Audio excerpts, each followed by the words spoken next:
मुझे ऐसा लगता है कि मुजफ्फरनगर में जो अधिकारी का रवैया था और जो कुछ बातें मैंने उनके बारे में कही और जिस तरह से मुझे पुलिस के खिलाफ थाने में जाना पड़ा मंदिर और धर्मशाला की जमीन बचाने के लिए, तो शायद वो पसंद नहीं आया होगा अधिकारियों को। मुझे तो ऐसा ही लगता है। हाँ, वही कारण दिखाई देता है अब तो, क्योंकि जस्ट उसके बाद ये इस तरह की घटना हुई। और वहां के बारे में कई बार मैंने उच्च अधिकारियों से बात की, लेकिन शायद उन्होंने सुनना पसंद नहीं किया। और जनप्रतिनिधि होने के नाते लोग मेरे पास आएंगे भी, आते भी हैं, तो मैं भी कोई जायज बात है वो कर सकता हूं। लेकिन अगर मैं मंदिर और धर्मशाला की जमीन भी नहीं बचा पा रहा कब्जा होने से, तो स्वाभाविक रूप से मुझे थाने जाना पड़ेगा, धरना देना पड़ेगा, बात कहनी पड़ेगी। और शायद उसी के बाद ये सारा घटनाक्रम। जी नहीं, बीजेपी का कोई व्यक्ति इसमें कहीं भी शामिल नहीं है। और कम से कम मैं भारतीय जनता पार्टी के कार्यकर्ताओं के बारे में बात कह सकता हूं कि भारतीय जनता पार्टी के कार्यकर्ता कभी कहीं भी किसी गलत काम में शामिल नहीं होता। वो तो डिस्टिलरी के लोग हैं। ग्राम पंचायत पूरा गांव चाहता है कि वहां मंदिर और धर्मशाला जो रजिस्ट्री में लिखी हो उसका निर्माण कार्य हो।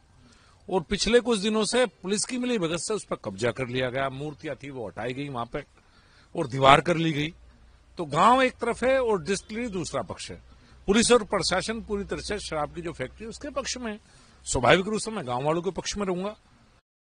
उसी के बाद ये घटना, बात सुरक्षा की है नहीं, वापस लेने देने की बात अधिकारियों के रवैये की है।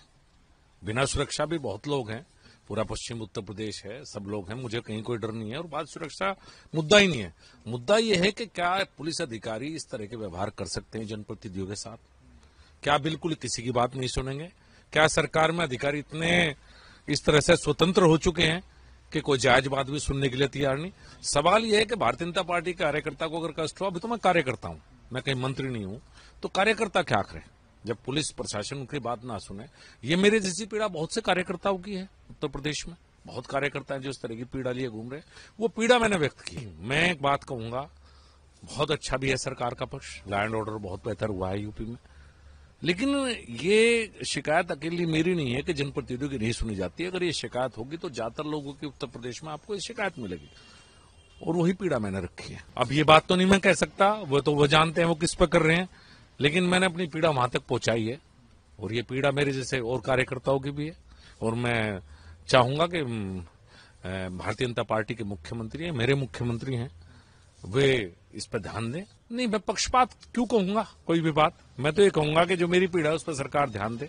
जो अधिकारी बेलगाम है उन पर लगाम कसने का काम करे। नहीं, मैं किसी का क्यों, कोई होगा, कोई नहीं है। इसके पीछे प्रशासनिक अधिकारी हैं सिर्फ। नहीं, ऐसी बातें करिए मत, ये कोई बात भी नहीं है करने की। भारतीय जनता पार्टी के साथ रहे और इस बार भी भारतीय जनता पार्टी को वोट देगा। हम सब कार्यक्रमों में लगे हुए हैं। हर विधानसभा में जाएंगे, जहां पार्टी जिम्मेदारी देगी वहां जाएगी और भारतीय जनता पार्टी की सरकार बनेगी। हम अपनी पार्टी के साथ हैं। जी नहीं, कम से कम दिल्ली में तो है, बिल्कुल नहीं पड़ेगा। जब हम भारतीय जनता पार्टी का कार्यकर्ता हूं, मैंने अपनी पार्टी में अपने फोरम पे अपनी बात रखी है। जो जायज बात है, क्यों जाएगा, सारा भारतीय जनता पार्टी के साथ रहेगा। निश्चित रूप से जब मुख्यमंत्री तक बात गई है तो कोई ना कोई निर्णय वाली जरूर लेंगे।